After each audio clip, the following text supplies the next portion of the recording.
So chapter 20, La Dame Blanche. Claire is wanting to know what this means, right? I'm not even in the right chapter. There we go. So with last we left off in chapter 19 was the dinner party. Myrta promised revenge, all that stuff. And now, like I said, Claire wants to know who is La Dame Blanche. And if we remember when Claire was in the alley, well, Claire and Mary, the attackers saw her, said La Dame Blanche, and took off running, right? So Magnus, the butler, is serving them breakfast. I think it was breakfast. Yeah. And he hears her say this, "Hi, Pammy." And he's like startled, right? He gets really nervous. And he tells her, well, La Dame Blanche is a sorceress. The white lady is what La Dame Blanche means. He tells her that La Dame Blanche is a healer and a wise woman, and she can see to the center of a man. And if she sees evil, she'll turn his soul to ashes. That's pretty ominous.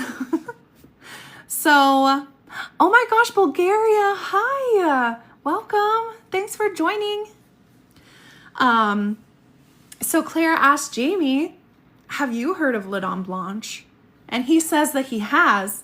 And Claire notices that Jamie's like really flushed and he's just like hiding his face. And he finally admits to her that it was him that started the rumor that she was La Dame Blanche. It does sound like Claire. Yeah. So he had told while he was at the brothel with the Bonnie Prince and a few other men, you know how men were / still can be to this day.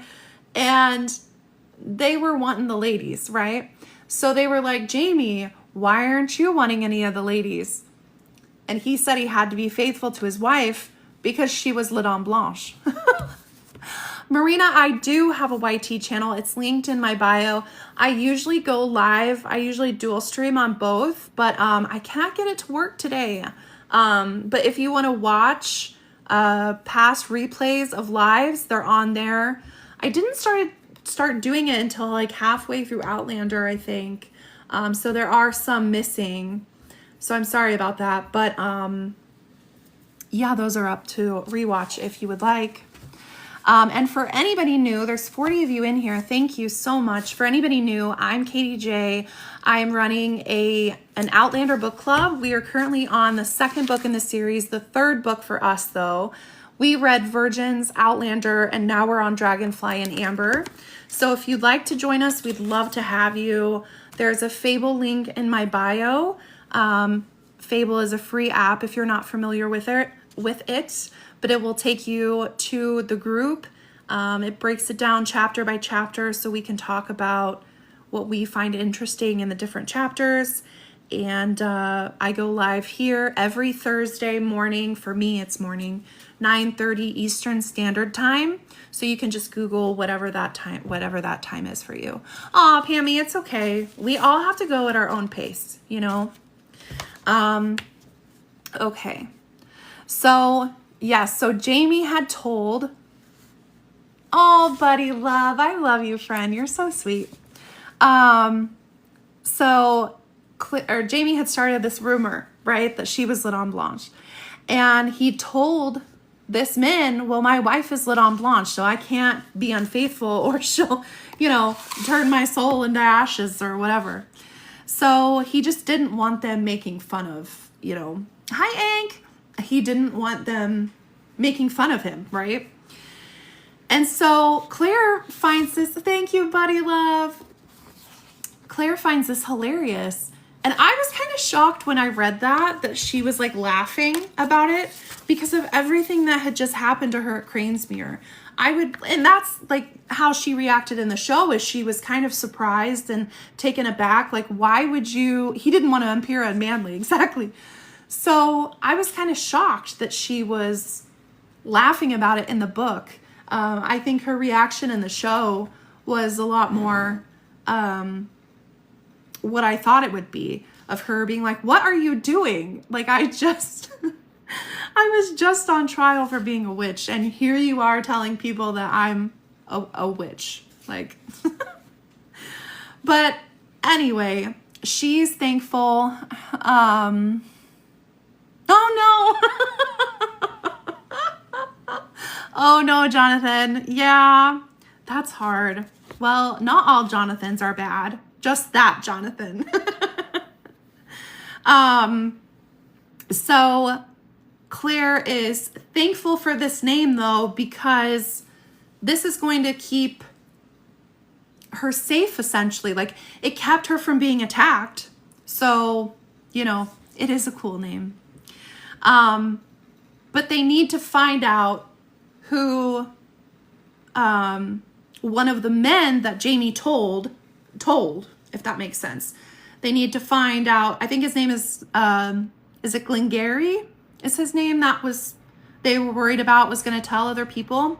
So they need to find out who exactly he told, because that could lead them to the people that attacked Mary and Claire.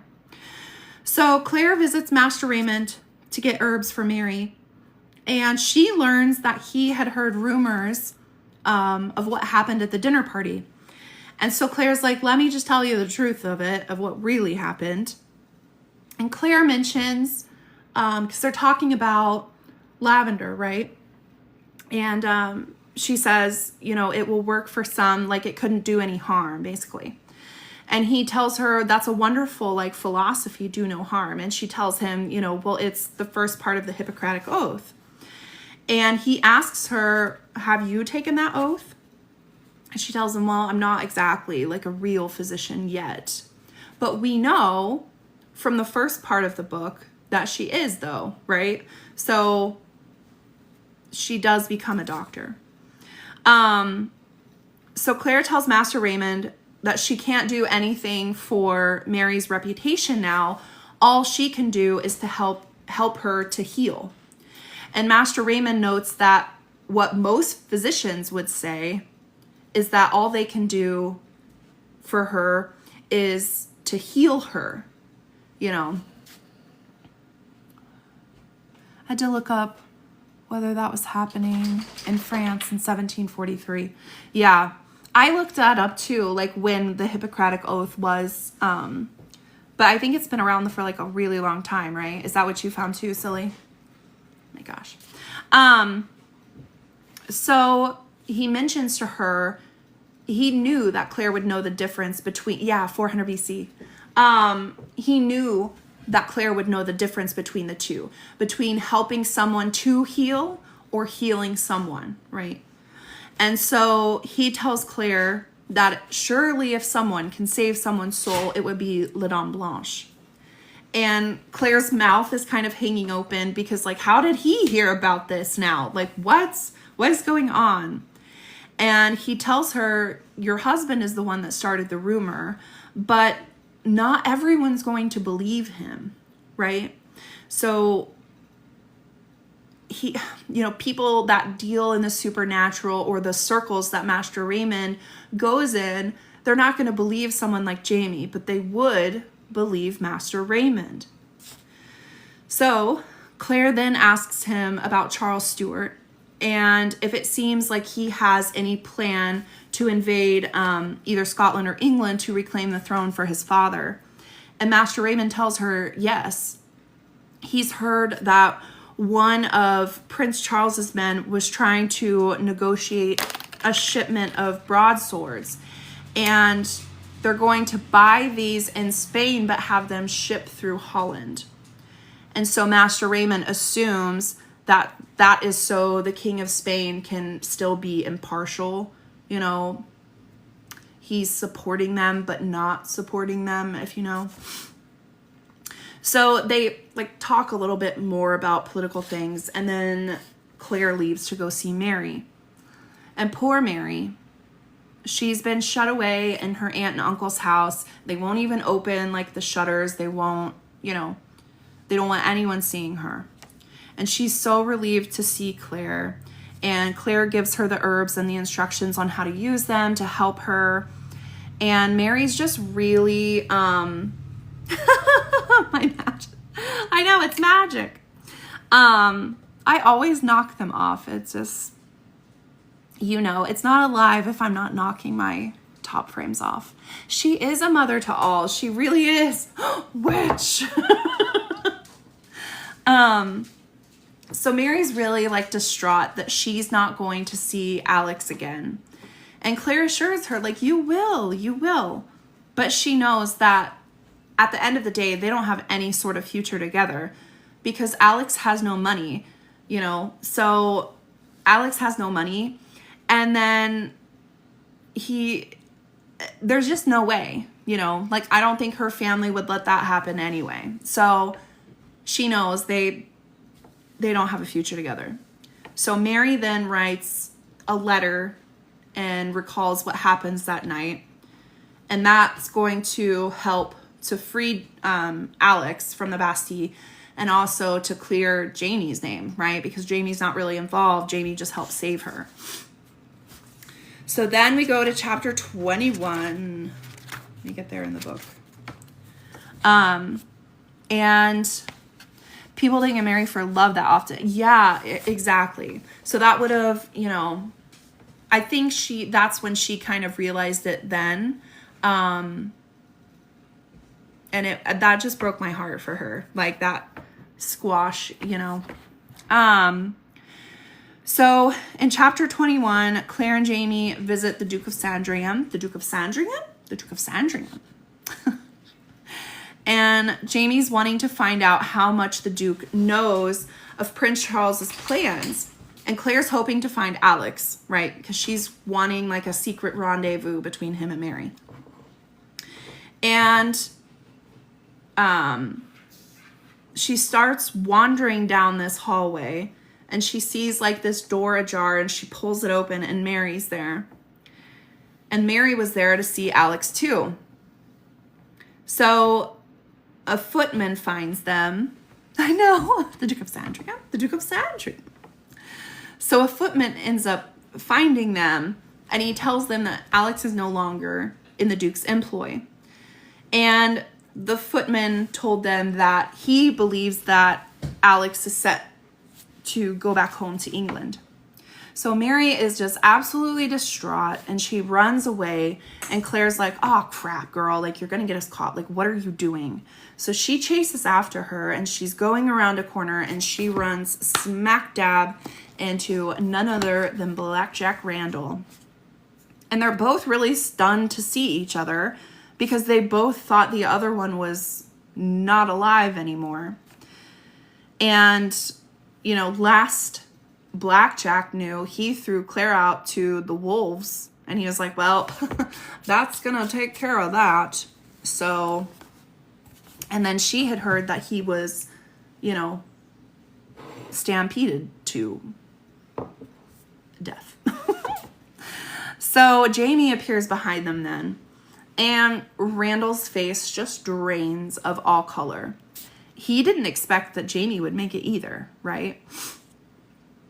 Yeah, did you become a wolf?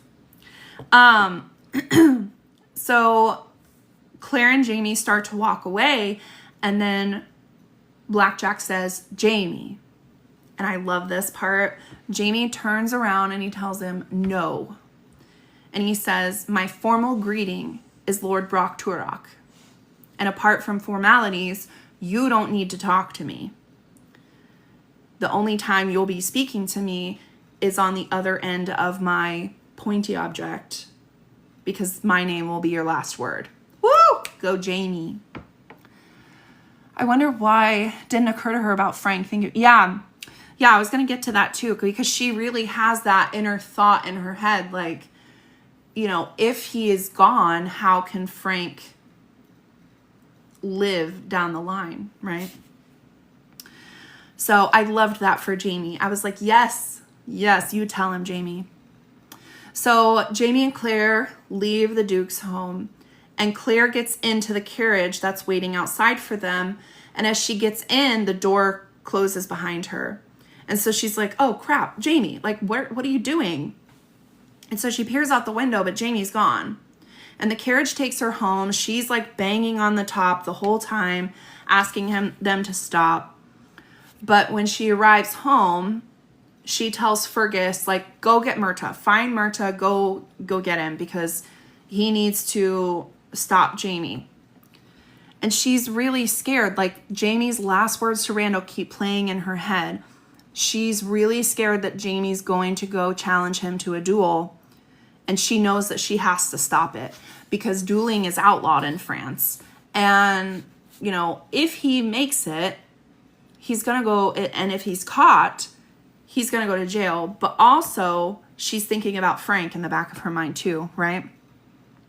So she's really thinking, she's deep in thought. She's like, her dress is like too tight. So she starts to unlace it, and she hears like this Scottish accent behind her, and she whirls around, and it's Dougal Mackenzie. Now, I did not expect that. Did you guys expect that? If you're new to reading the books, because I did not see that coming at all. That was a big difference. So she asks him, I know, I was shocked. Like, I was like, whoa, what? So she asks, what are you doing here? And he's kind of evasive, right? Like, he's not answering her. And she knows when Colum either passes away or is too far gone mentally that he won't be able to be the head of the clan. Yeah, okay, I'm glad I'm not the only one that was shocked. Dougal's going to be chieftain. And when that happens, if that happens in the time that Charles Stuart is still trying to regain the throne for his father, and there's a rebellion, and Dougal's chief, Clan Mackenzie's going. They're going to fight. They're going to support Charles Stuart, right?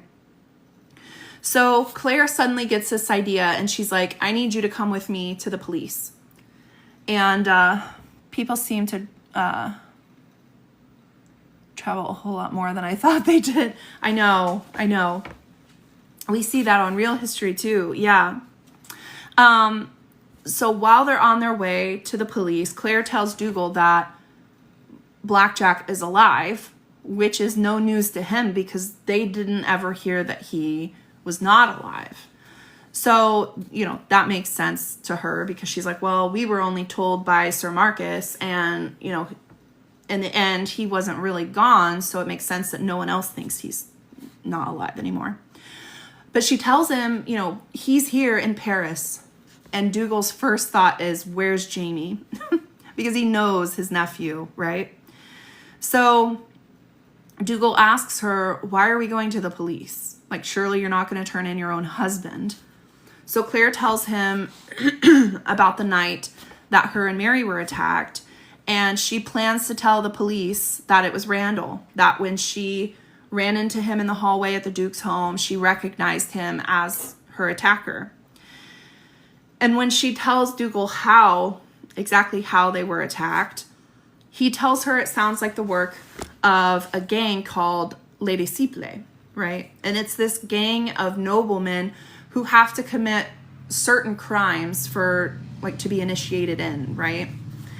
And he also mentions to her, he mentions like a few names, I think, that are involved in Les Disciples, but he mentions the Comte Saint-Germain. And Claire then wonders, was it the Comte who attacked us? And then she's having like an internal battle, right? Like, am I going to let the person that actually did attack us walk free just to lock up, just to keep safe Jamie's sworn enemy? Like, what am I doing? But she knows that she has to. He does. I really like Dougal in this part. So she puts all that on the back burner, right? And she's like, I have to worry about this right now. And she knows that she has to stop whatever, if there is a duel going to happen, she has to stop it. So she asked Dougal, will you back up my story? And he was like, are you sure that you want to do this? And she said, yeah. And so he agrees that he will. So after they leave, Claire, this is when she really thinks about Frank. And she's been worried ever since they learned of Randall's supposed unaliving. What about Frank? What does that mean for Frank? There's no way that he could have possibly been born, right, if Blackjack is not here. But she takes comfort in the fact that she's wearing Frank's ring.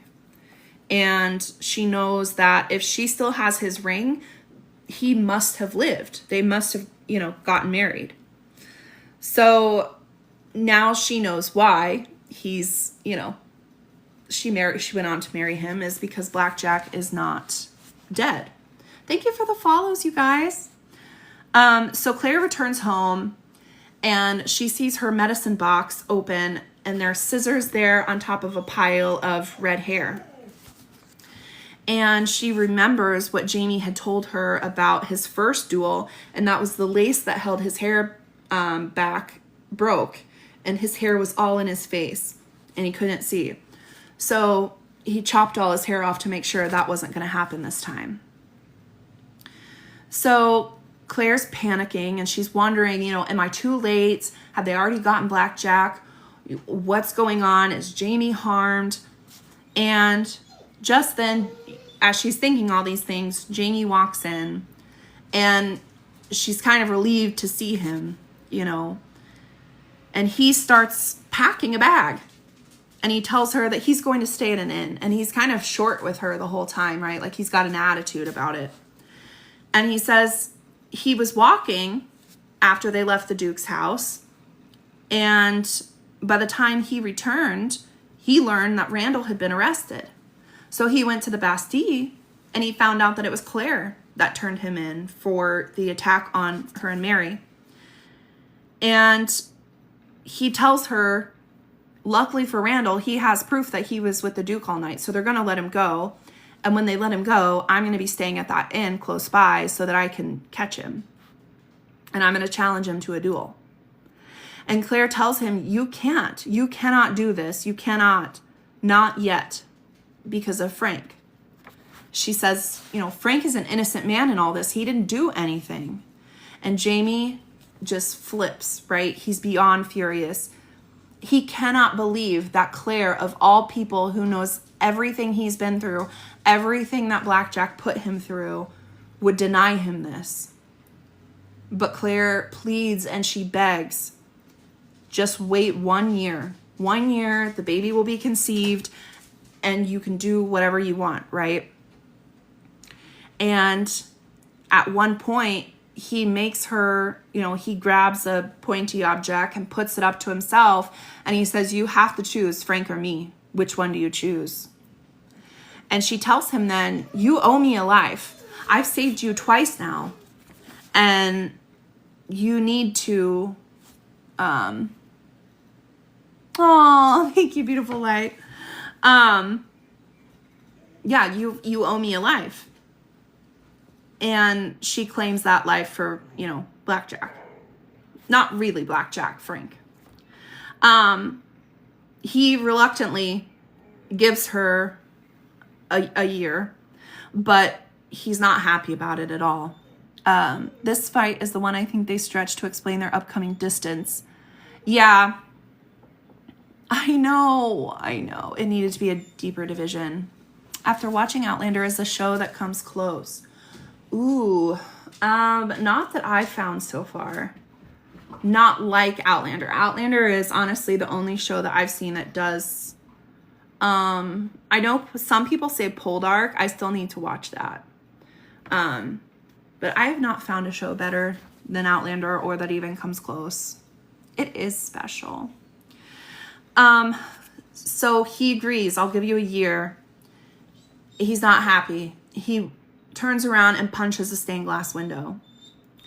And Claire wants to, I know, it is the best. Yeah, it's good, but not as good. Okay. Claire wants to mend his hand, but he's like, don't touch me. Go to bed. Like, get away from me. Outlander more. Okay. So she wakes up the next morning and Jamie's still in the same spot where she left him when she went to bed. And she kind of approaches him and tries to be loving with him and massages his head and massages all the tension out of his shoulders and neck and head and all that.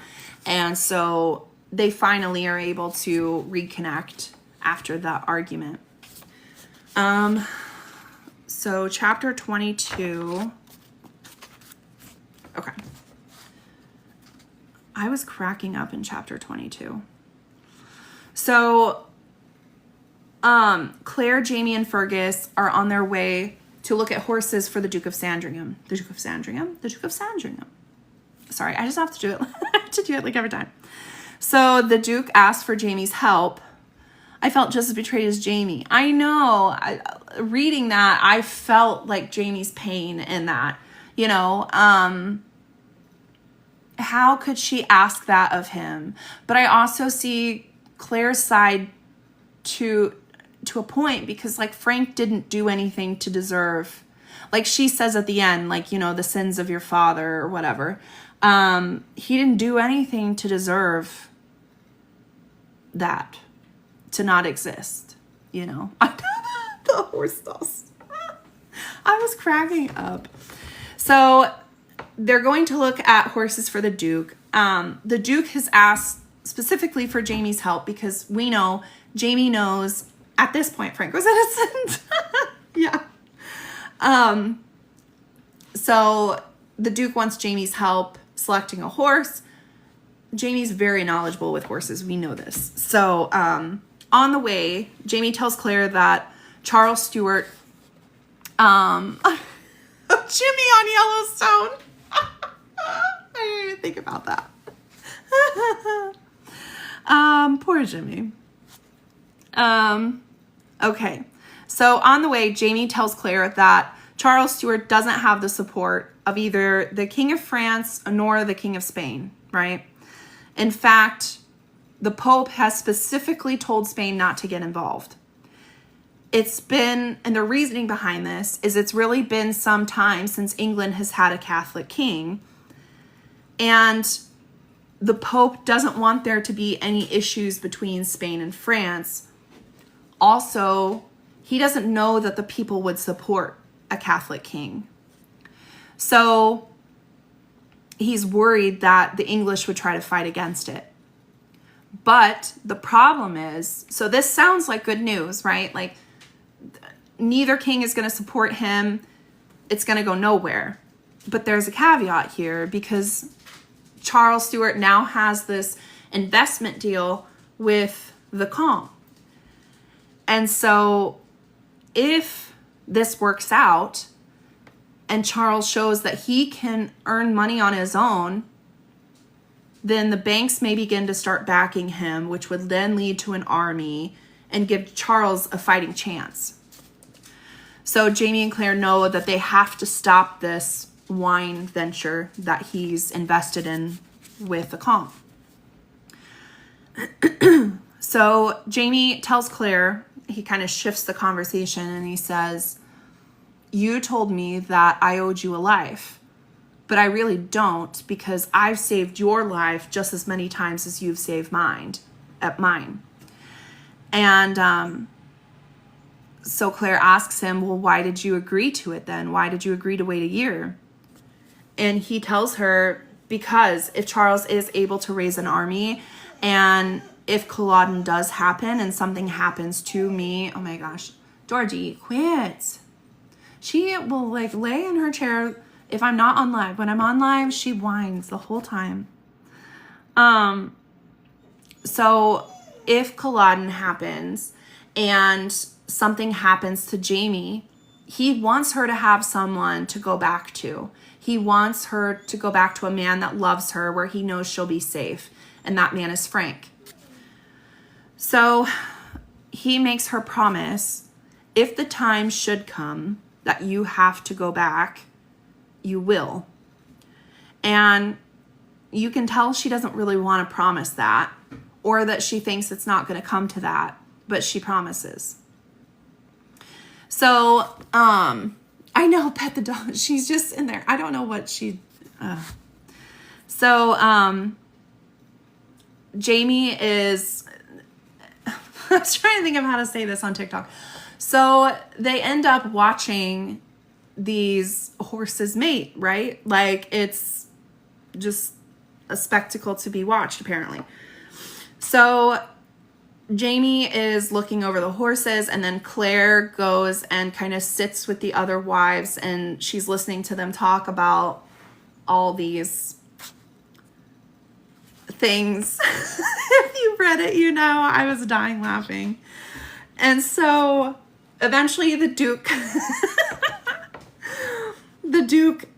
comes and sits down next to Claire, and they have a little bit of small talk, and then he tells her, all the ladies talking, that was exactly, Shauna, exactly. Thank you, Henry VIII.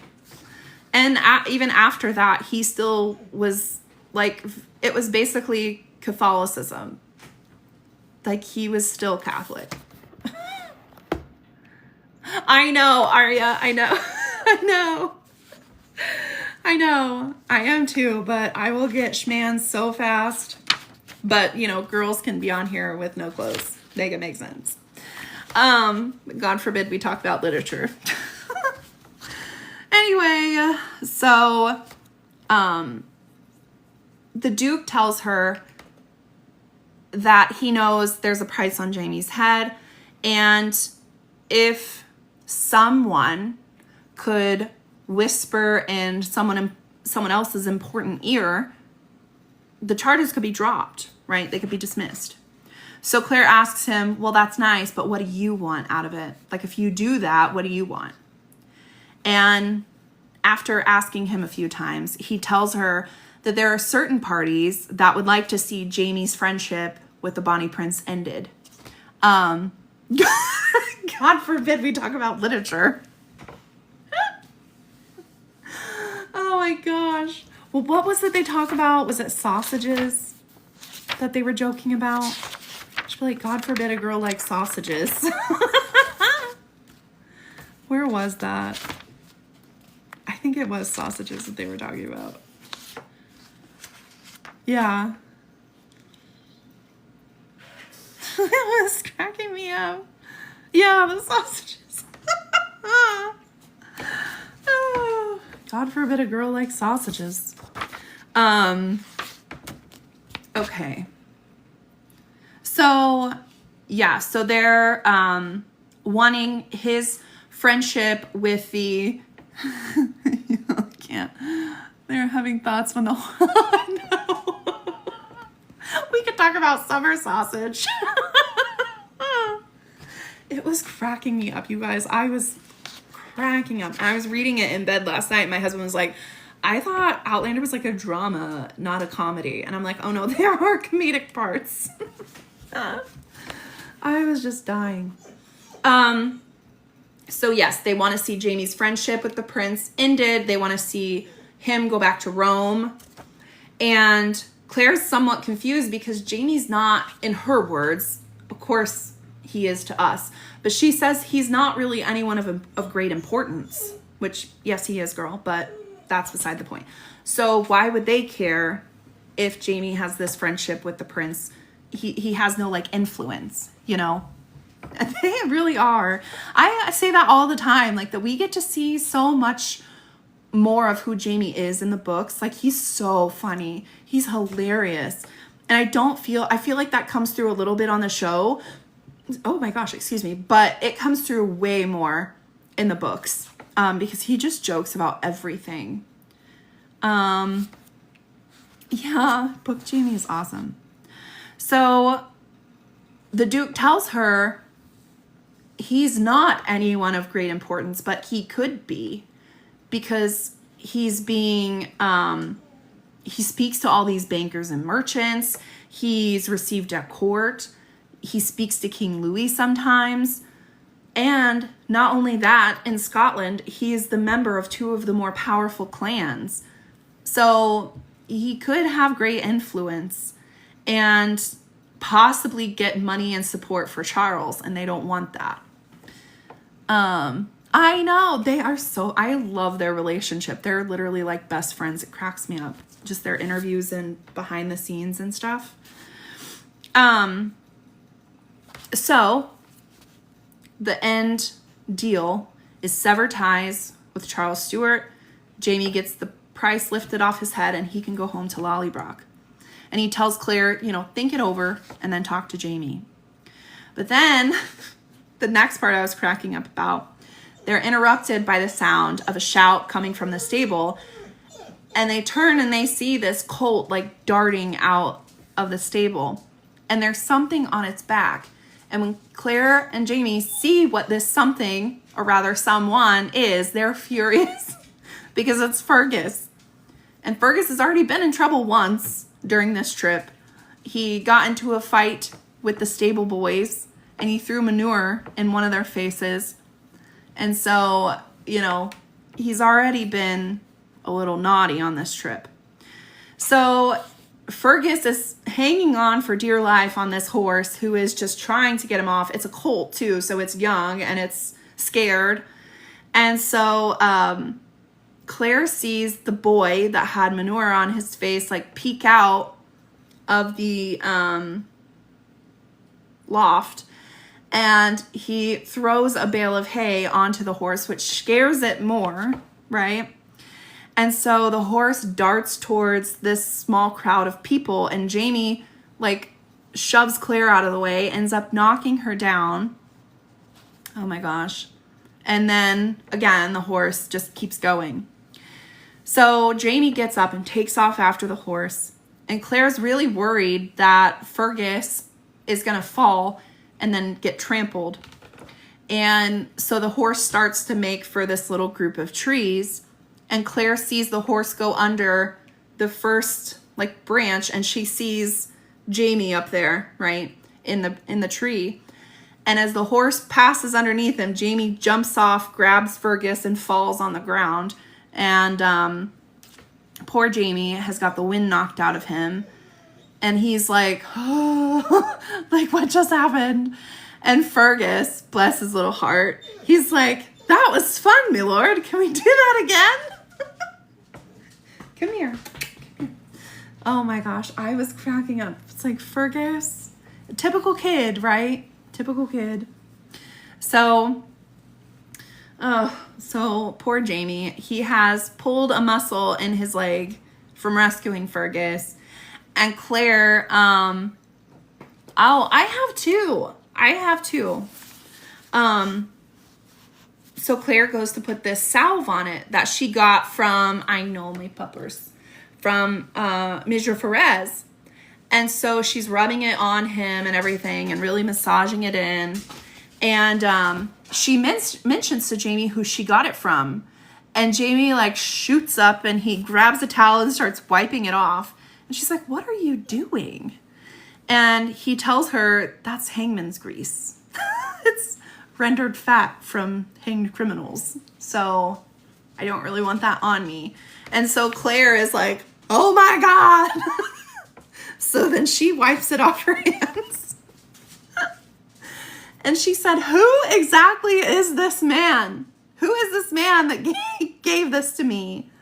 And he said, well, he's the public hangman. I thought you knew.